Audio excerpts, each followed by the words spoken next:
waxaad ka hadashay munaasabad muuqaalkeeda sawir ahaan aan halkan kugu wado adaan iyo xaqiijin doona okay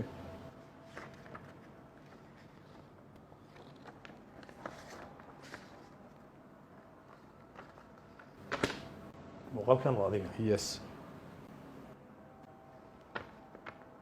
waxaad daawatay 55,253 qofood abriil 23keedii 2021 ku mahadsan inay fikrigayga daawadaan waa ku mahadsan su-aashan wada waxa weeyaan waxaad si safamareen ah u naqdisay madaxweyne xasan sheekh maxamuud wasiirka amniga ee hadda xilka haya oo aad ku tiri waxaad ku leedahay magaalada muqdisho hotel galaaska qaraha ah looga cabo $4 kuma anfici doonto haddii dagaal uu dhaco si shakhsi ah ayaad talo waa hilbe si shakhsi ah ayaad nimankaasi u naqdisay ma lis oran karaa khudbada maalintan aad jeedisay mid wax dhisaysa ma ahayn mid wax duminaysay ahayd adigana aan ku sax dhageystayaasha aad khaladka u sheegi lahayd aan sax mayda taariikhda kaa khalday mogtahay maaha inaan ku dhageysanay waana is dhageysanay waxa qalad iga diid aan ka diido waxaan wada waan hubaa mudan macluumaadkan ku weydiinay hadalka waxaad ku bilowday khudbad xasaasi ayaa dagaalada ka jeedisay aan ku saxo kuwa daawo doonana saxda ha helaan dagaal ma u dhacon maalintan 22 abriil dagaala oo jiray ma jira laakiin saasaan dagaal iyo hanjabaado dagaal ayaa socday fadlan jawaabta u imaado dee jawaabteenba ku wadaatay waxaan kugu raacsanahay horta nin hadalkiisa inkiramihii ogaalan ku dhahaa haddana halkan kula hadla ogaalan ku dhahaya 50 sano kadib allah cimri hadduu isiiyo xataa sidiisuu ii ahaana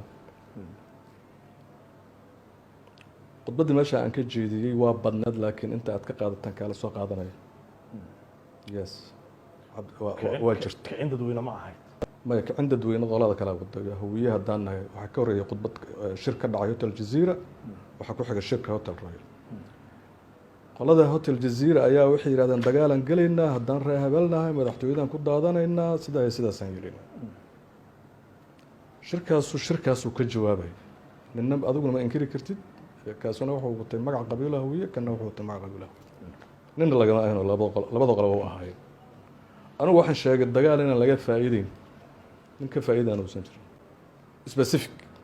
waa u sheegay waa run cabdullaahi khudbadu maalintaas ka horjeedsan jirtay oo shir kale ka jeedshay ninkii saadiq john gurigiisa maruu tegay ku booqday meeshii shir kale kuri magaaladan annagaa iskale annagaana qabsanayna annagaana la wareegay ma aqaan inaad taas dee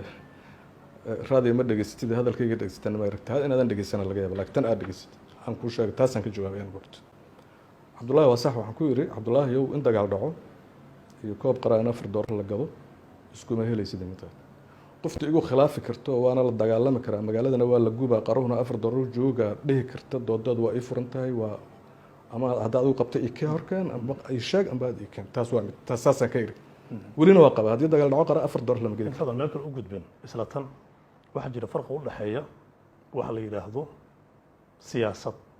iyo waxa la yidhaahdo propaganda maxaa farqiya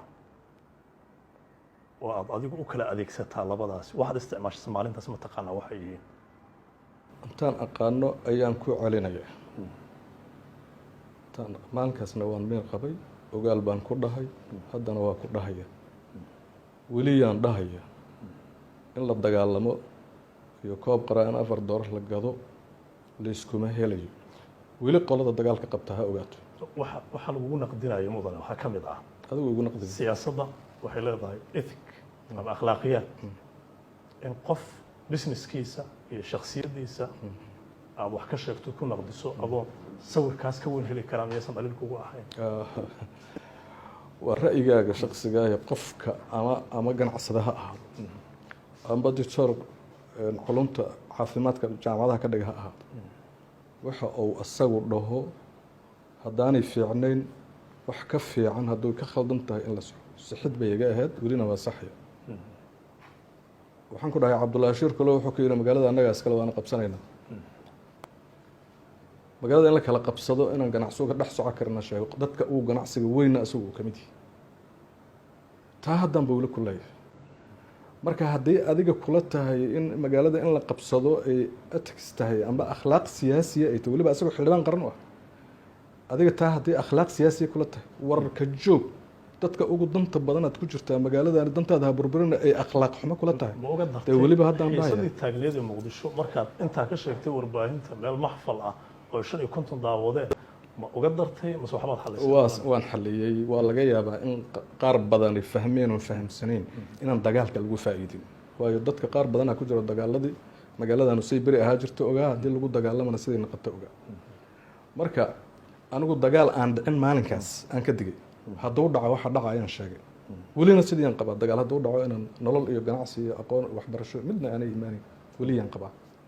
waayo aragnimada aan u leeyahay darteed eryadaas haddii lagu sifeeyo la baaro la isla qaato inay ahaayeen horin colaadeed wixii ka dhasho oo sharciyana diyaar ma u tahay inaad qaadato wayba fiicnaa lahayd haddii horin colaadeed maanta aanu cid meel la horgeeyo haysano kuwii duhurtii uu geel qalanayay ee cabdullaahi ka mid ahaa ilaa hadda shaksi baad ku dhegan tahay mudane dee ahaaye wixii dhaca inaan sheegno aan iska dhaafno oo iyada dhan naga daa adaa igu yidhi cabdullaahi oo sidaasa iyo xildhibaan ahay oo hoteelkaas lahay adaa magaca soo qaaday aniguna magacii sababtaan usoo qaadan marka haddaan ka wada gudbayno naga wada gudbi haddii kale kuwii hadlayay hotel jaziira ka hadlayay shirkal ofishaal ka hadlayay waxay dhahayeen jawaabtoodii ayaan dhahay ha kugu filnaato maalintaas adoo cabdullaahi ka hadlin miyaadan ka hadli karin dhacdada guud ama wixii ka jira dalka specific markaad jawaabayso qoftu su-aalow keena waa inaad ka jawaabto nin baa wuxuu ka hadlay nin baa u jawaabaysay maya nin baa wuxuu mide wayna khusaysaa adeer amnigu ma ogta waa mare la wada huwan magaaladan hadday burburto ka sokow siyaasad iyo kursi si waxaan ugu noolnahay cashwaa'iya xataa aan u degannahay marka xaq baan u leeyahay magaalada aan ku noolaha